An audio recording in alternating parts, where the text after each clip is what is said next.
जहानार मीर अली के बेटे को आशिक अली की बेटी से तो इश्क होना ही था। मुझे सुंदरी से कोई दूर नहीं कर सकता। खुदा तुम्हारी हिफाजत करे। मेरी बेटी तुमसे मोहब्बत नहीं करती। हाँ, लेकिन मैं तो मोहब्बत करता हूँ ना उससे। बादशाह मीर अली, क्या ये काफी नहीं है उसके लिए?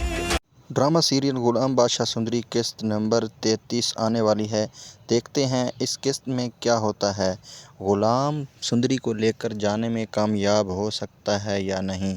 और बादशाह जो होता है अपनी मामू की बेटी के साथ शादी कर लेता है, निकाह करके रुश्ती करके घर ले आता है।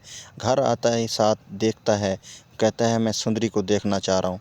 उसकी माँ कहती है सुंदरी को कल देख लेना। वो गुस्से होता है, कहता है मैंने आज देखना है। वो दरवाज़ा बंद कर देती है। उसकी माँ जो होती है बादशाह की अम्मा फूफो बंद कर देती है। बादशाह चला जाता है अपनी बीवी के साथ, बैठता है और उसकी माँ भी बैठी होती है, उसको तोहफे दे रही होती हैं। और उसके बाद जो होता है बादशाह होता है अपनी मामा फूफो के दरवाज़े के सामने जाकर लेट जाता है। और आने वाली एपिसोड बहुत ही कमाल और मज़ेदार होने वाली है। हमारे चैनल को सब्सक्राइब करें, बेल आइकन को प्रेस करें।